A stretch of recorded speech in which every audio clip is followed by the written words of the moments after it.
Hola, ¿me oís? ¿Sí? Sí. ¿Se oye? Buenos días. Buenas tardes.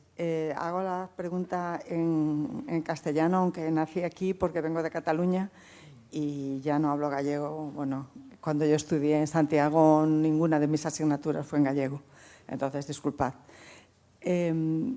Has hecho una afirmación tajante que me gustaría que desarrollaras porque la puedo intuir, pero no tengo muy claro en los parámetros en que te basas, que es cuando dices que la ecología, de alguna manera, ha aumentado las desigualdades sociales en los últimos, me parece que has dicho 15 o 20 años.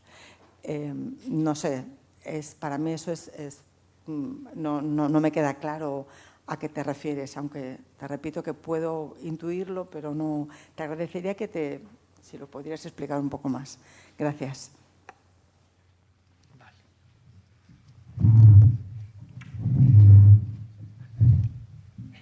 Vale, a ver, te respondo en castellano, non tengo... vale, non. Eu, sin entrar en grandes profundidades sobre esa cuestión, o que me refiro é o seguinte, é dicir, o uso ideolóxico, por así dicelo, de calquer ideario, de calquer doutrina, se dá.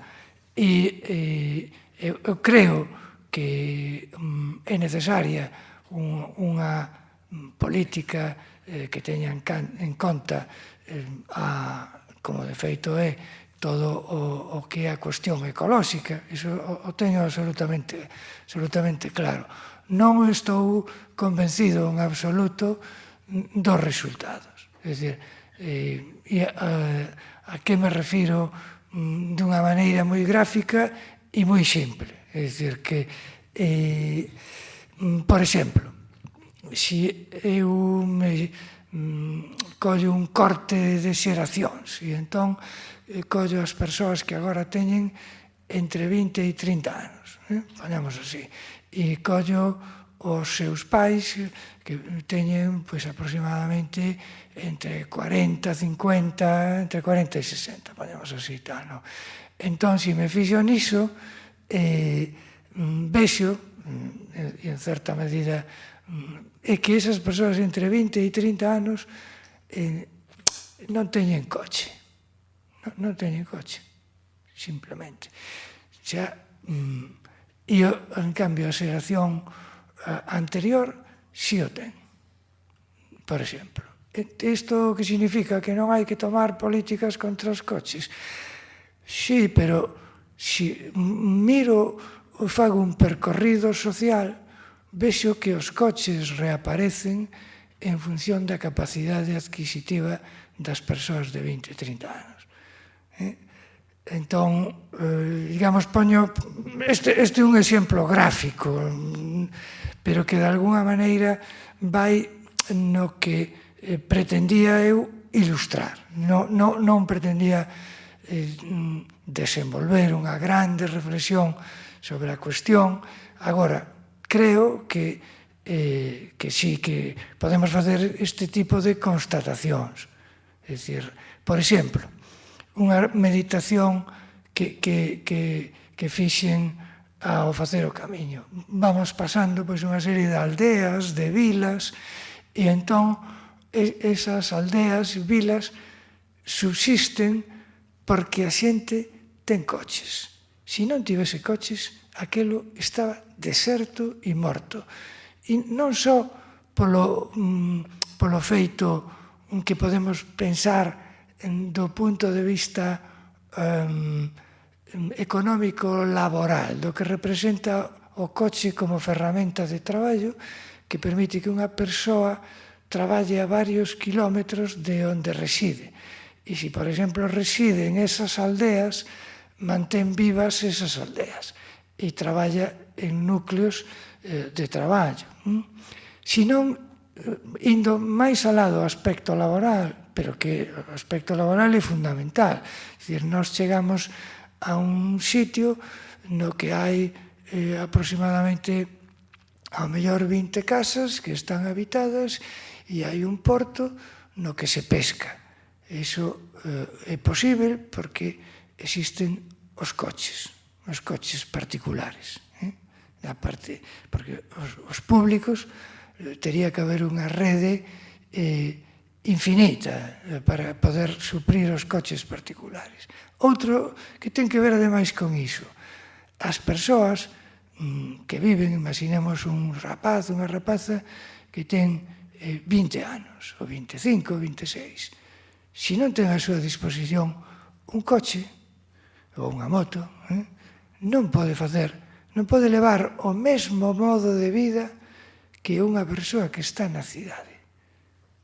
Non pode facelo, porque necesita relacionarse con persoas coas que ten similitudes, afinidades, contrastes, que non existen en ese contexto tan pequeno.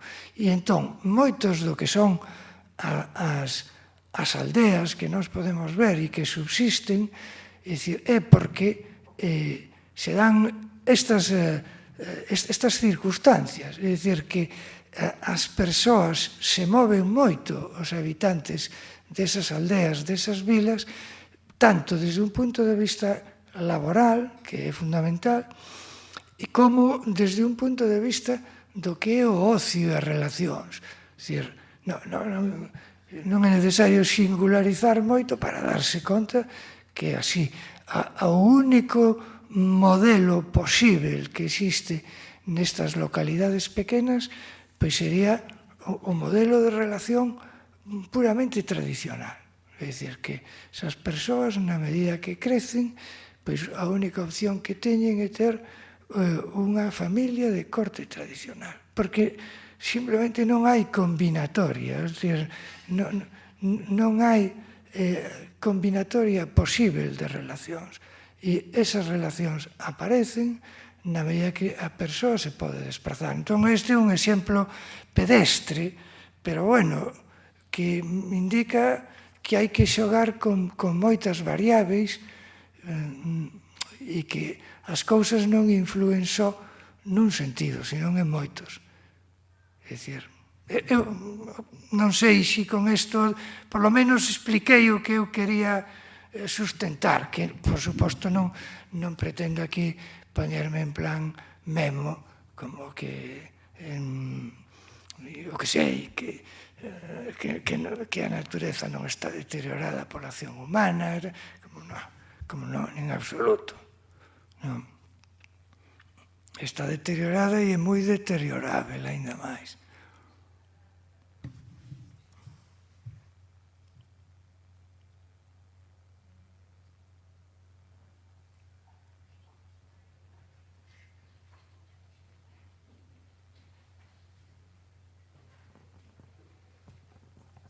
Hola.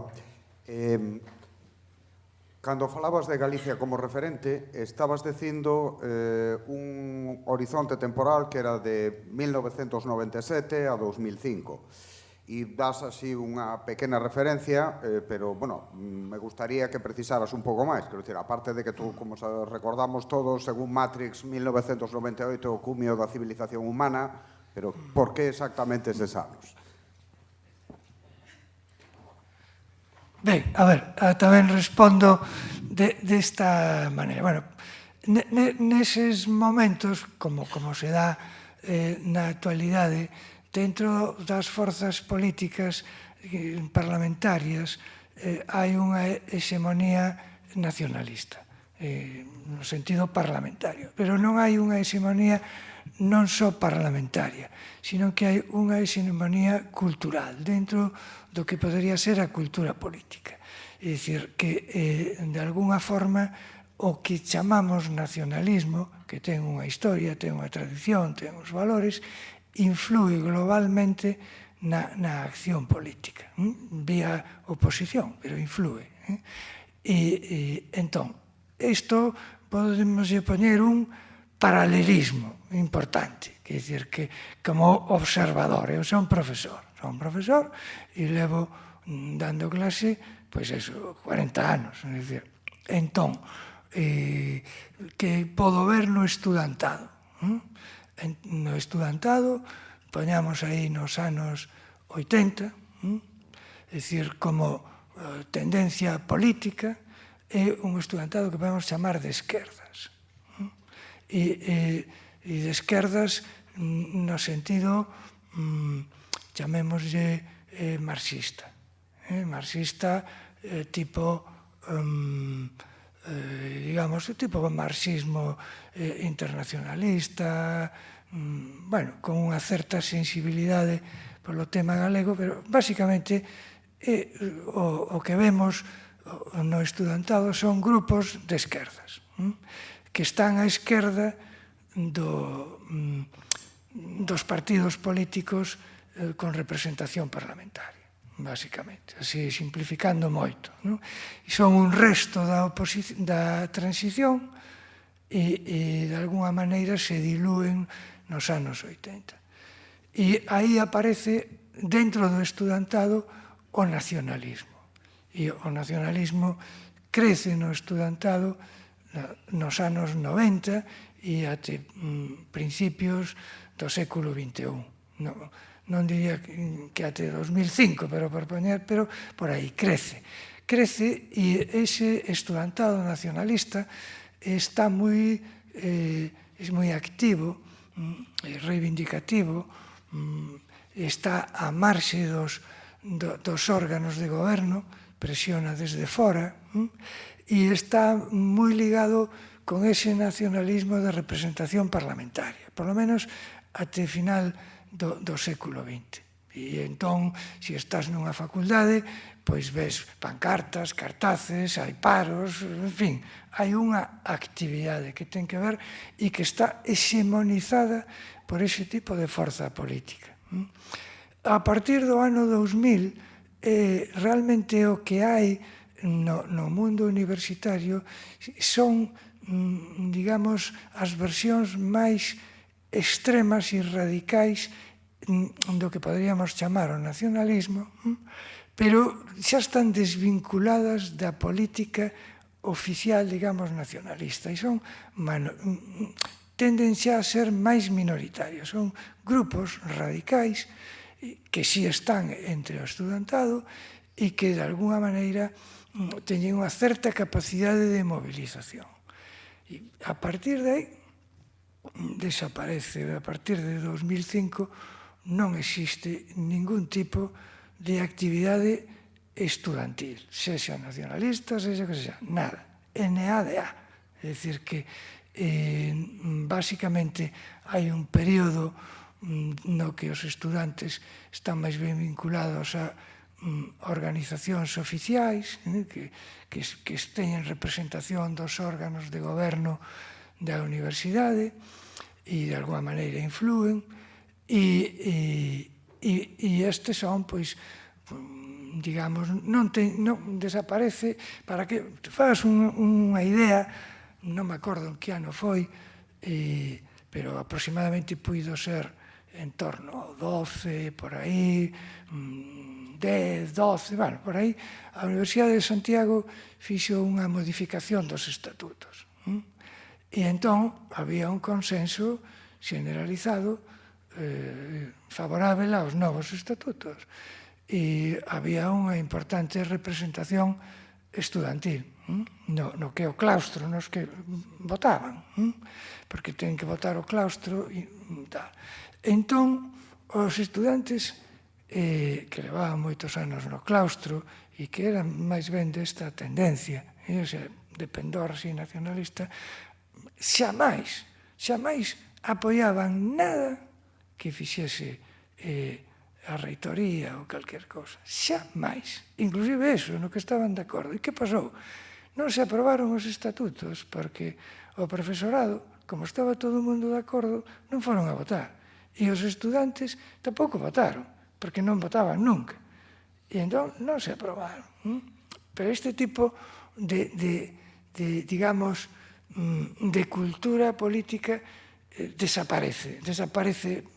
Non, agora podemos estar na facultade, na universidade, na que estou eu, etc. Pero non hai unha manifestación xamais, ou prácticamente nunca, nada, non reivindican nada nin da vida estudantil, nin de nada. Iso non significa que non sexan en xeral progresistas, son progresistas, pero son pasivos, non? Entón, aí desapareceu o que eu destaco aquí é que desaparece esta cultura política de signo nacionalista nese mundo. Inclusive, temos que darnos conta que se agora mesmo o nacionalismo hexemoniza a oposición no Parlamento é porque tivo uns votos. E os votos proceden en parte desta base, que é unha base que ten unha certa sintonía ocasional, nada máis, e que é fundamentalmente progresista e pasiva, e ten unha ideoloxía propia da globalización. É dicir, basicamente así. Entón, a isto me refería, por eso marcaba hexemonía como unha certa hexemonía cultural. E penso que en ese período que se pode discutir, tal, pero si houve esa hexemonía cultural e había unha efervescencia en este mundo estudantil, que é ao que me podo referir como observador en primeiro plano, non? É dicir, que non... E despois, pois, isto non significa que os estudantes pois non teñan simpatías pois por Palestina ou cosas que a teñen e de vez en cando fan algo, pero moi pouco, por comparación. E ademais ten que ver con esa ideoloxía global, non ten que ver con algo que podemos dicir con un posicionamento peculiar, particular, non? E por iso tamén dicía, a ausencia de referente, pois, me refería a que realmente desaparece o referente, o obxeto, digamos.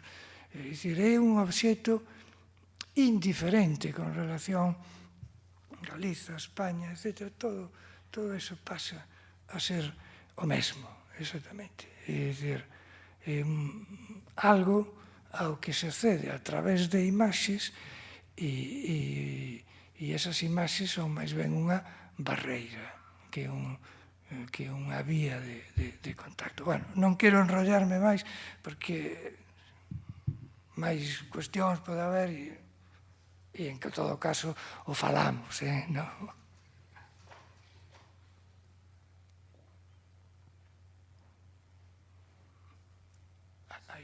Non sei se...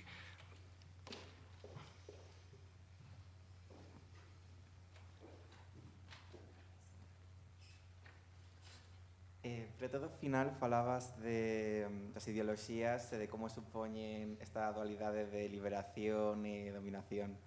Bueno, dixeches que non ibas a falar moito deso, pero poderías desenvolver un pouco. Bueno, eu creo, permíteme que insista, que eu creo que na primeira resposta máis ou menos indicaba o que quería eu apuntar con isto. Entón, non sei se me dispensades, se hai alguén que teña outra dúbida, ou cuestión, pregunta, oposición, rexeitamento do que eu dixen, pois prefería que non reincidir niso, sabes? A ver, se ti queres precisar... Eu dicía un pouco en relación a túa conclusión de, como se di, vacío, plenitud de acción. Porque sí que creo que concretaste, digamos, nesa parte máis material, pero eu estaba a pensar máis nun sentido que a ideoloxía pode darte como unha certa liberación, eu que sei, liberándote igual da angustia do vacío, pero date como esa especie de dominio te dou unha base que igual te impide ver máis alá. Xa, no, bueno, aí podemos, se vos parece, preciso un pouco deso. Sí, realmente a acción penso que é a consecuencia directa do nihilismo, non? Outra cousa é como xestionamos o vacío, o vacío, vale. Entón, bueno, creo que a acción é en parte unha aposta e en parte, de alguna maneira, retomando o tema da liberación e a dominación, en parte é unha exixencia que tamén nos marca, digamos, o sistema. É dicir, o sistema nos obriga a ser activos, é dicir, a ser activos, proactivos e todo o demais.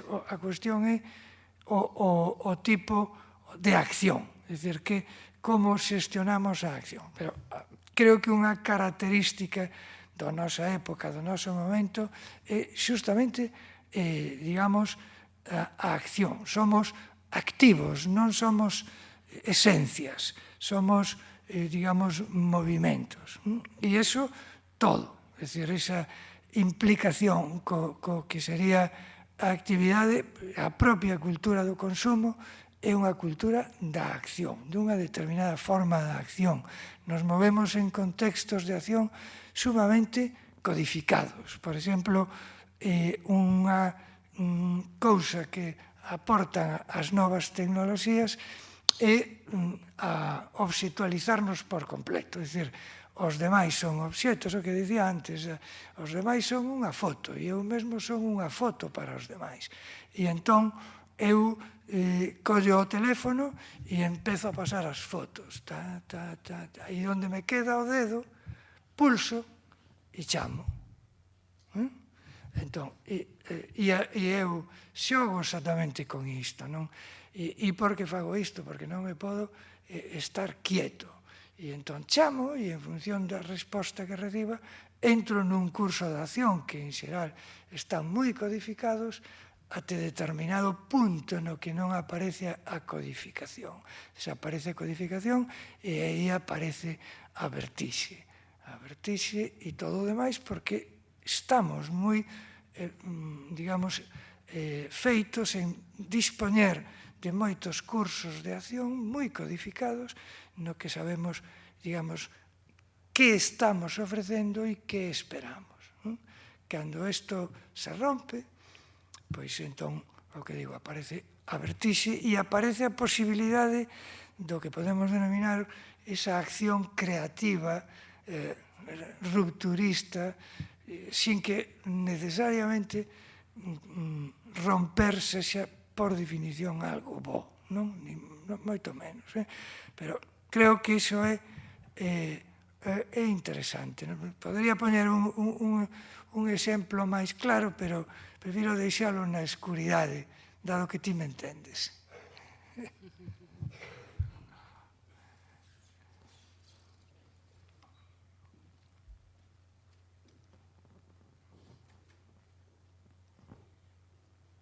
Buenos días. Yo soy catalán, hablaré en castellano. Perfecto, perfecto. Y he entendido perfectamente tu conferencia en gallego, y he disfrutado, he gozado con ella.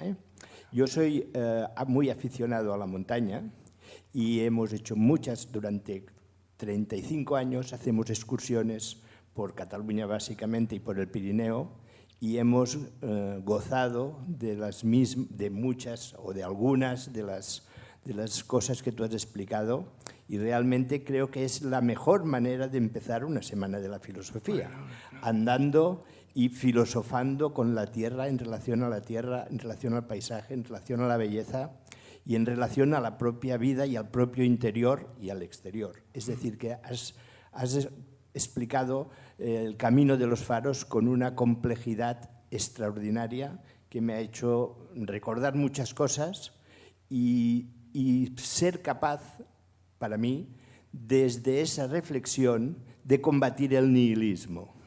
Es decir, en cada una de las explicaciones en las que en la mayoría estoy muy de acuerdo, he encontrado las grietas a través de las cuales uno puede combatir la hegemonía del pensamiento dominante, la hegemonía de la prisa, de la competitividad y de las condiciones, digamos, que el sistema en el que estamos, ¿no? Que el sistema de opresión y el conjunto de opresiones a los que estamos sometidos nos permite avanzar y, por lo tanto, recuperar las esperanzas y recuperar la capacidad de lucha y de acción, ¿no? Dicho esto, que por lo tanto os felicito a ti y a la Semana de la Filosofía de ser capaces, querría discutir un poco algunas de las cosas que has dicho en las cuales disiento un poco. La primera es la de la ecología, la segunda es lo de la crisis del 2005 y la tercera es la racionalidad. Entonces, en estas tres cosas me gustaría, porque disiento en algún aspecto. Por ejemplo, en el tema de la ecología, claro, de la manera que lo has explicado después, de hecho estás explicando una situación concreta, pero hay muchos resquicios en los cuales primero, lo principal es la ecología, es decir, la defensa del territorio, la defensa de la naturaleza, la defensa de la habitabilidad en el planeta, y hay algunos aspectos parciales en los que estoy de acuerdo. Es evidente que según qué pueblos se necesita el coche para movilizarse y no hay que cargarse todos los coches, pero sí que hay que tener en cuenta que la actuación humana, básicamente del sistema hegemónico, del capitalismo y de la globalización, están creando contradicciones muy serias para la continuidad de la vida en el planeta. Y por lo tanto, la defensa contra el extractivismo, contra la máxima competitividad, el maquinismo, etcétera, es un elemento fundamental para recuperar, y no está en contradicción en ese sentido con la lucha por la igualdad de las condiciones de vida de las personas. Este sería el matiz al primer aspecto, ¿no? El segundo, respecto a Galicia, yo desde que me jubilé, que vengo a la Semana de la Filosofía, y la Semana de la Filosofía es un ejemplo para mí, que no conozco bien los detalles, de la capacidad que hay en Galicia, y yo he ido observando que, por ejemplo, la lengua y la cultura, la difusión de la poesía, de la literatura, etcétera, ha ido aumentando, al menos desde que... O sea, esto es una impresión, ¿no? Y por otro lado, o sea, y por lo tanto me parece como por otro lado, políticamente, creo que ahora los votos del bloque son los que están en un momento más álgido. En las últimas elecciones no había sacado nunca tantos votos. Entonces, y debato contigo lo que has contestado antes, bueno, no siempre la forma de crítica y la forma de alternativa se expresan con manifestaciones o con movilizaciones en la calle. Hay veces que nosotros en Cataluña hemos tenido un momento álgido hasta el 2017-18 de unidad del pueblo catalán en la defensa de la libertad, de la independencia y de las mejores condiciones de vida, extraordinario. Y ahora estamos en un bajón extraordinario. Por lo tanto, yo espero que antes de morirme veré otro subidón extraordinario. Por lo tanto, creo que sí que realmente hay momentos de dificultad y momentos de reflexión, que es los que tú vas señalando, ¿no? Yo estoy de acuerdo en eso, pero me falta un poco, digamos, esta confianza en que estos ciclos van dando la vuelta y de alguna manera abren caminos a la esperanza. Y la tercera cuestión, que es sobre la racionalidad, justo al final de la explicación, has hecho un guiño a la racionalidad y me ha faltado, digamos, el entender la racionalidad con una complejidad, que es la complejidad de los sentimientos, de la defensa de la vida y del amor, que de alguna manera, digamos, dan un poco más de complejidad y, por lo tanto, también de esperanza a los cambios sociales. Vale, a verdade, estou bastante de acordo en todo o que dis, ou seja, que realmente o que dis completa de alguna forma o que eu diría, non? Ou seja, que non... Que se me ocorre con relación a todas estas cousas que dis? Bueno, a de ecoloxías todas, de acordo, non teño nada que engadir, sabes? Despois, con relación á política, pois, Bueno, todo pode cambiar, eu non son derrotista. Mais ou menos o que indiquei é que as decepcións e fracasos pois son formas para aprender e de alguna maneira reactivarse. Entón, non son derrotista, non. E despois isto do tema, digamos, da racionalidade, si, non, como che diría eu, non entrei os sentimentos, tal, si, eu teño unha perspectiva. Si leses o libro, pois verías que realmente a iso se lle dá moita importancia. De todas as maneiras, considero como un ben básico a racionalidade. Tamén o son os sentimentos e todo iso, pero iso dentro das cousas que eu referenciaba aí o metería nese bloque que vai a saúde, o prazer, etc. É dicir, non diría... Agora, sí que o separaría. En ese aspecto, non creo, desde o meu punto de vista, as experiencias con relación aos sentimentos. As experiencias sentimentais máis interesantes e máis potentes, para min, non quero con isto tal, teñen unha base puramente racional. É un encontro racional, fundamentalmente. Iso, para min, iso non exclúe que o sentimento e todo o demais, a emoción, sexa un componente fundamental. Pero para min, eu si teño que escoller, digamos aí, se me pose entre a espada e a parede, é dicir, eu me quedo coa razón, entendendo no sentido máis ou menos filosófico, de palabra, conversa, razón non só lóxico-matemática, sino desde un punto de vista ético, político, etc., que non exclúe, ni moito menos, os sentimentos. E máis, inclusive, eu creo que unha cousa con relación ao mundo dos sentimentos, algo moi importante é darlle a palabra aos sentimentos. E ese dar a palabra aos sentimentos, cousa que eu reivindiquei desde hai moito tempo, cando non era unha moda, por suposto. Entón, para min é un xesto xustamente de enriquecimento da racionalidade, pero é algo fundamental. Eu creo que o déficit básico que temos con relación aos sentimentos non é que non teñamos sentimentos, é que logo non sabemos sacar a potencia que hai nos sentimentos nas nosas relacións. Entre outras cousas, porque o que dicía antes, está supercodificado, é dicir, o que é a expresión dos sentimentos. É dicir, e a ruptura con esa codificación lle podemos chamar liberdade. E liberdade, volvendo á expresión Greta, sempre ten que ver algo, eu na reivindicación que fago do nihilismo, porque eu son un nihilista, claramente, non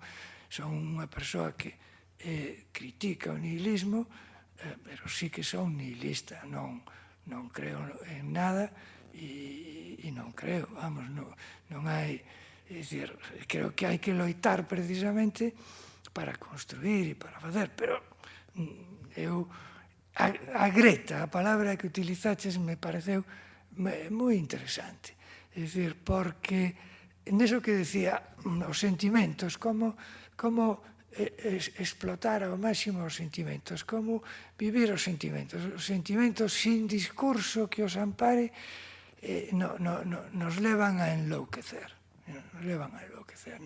Necesitamos discurso, palabra, que vehicule todo iso, que transforme eso en acordos, en relacións. Entón, e aí aparece liberdade. E liberdade, para min, ten que ver con vacío, co vacío. E entendendo vacío aquí en dous sentidos.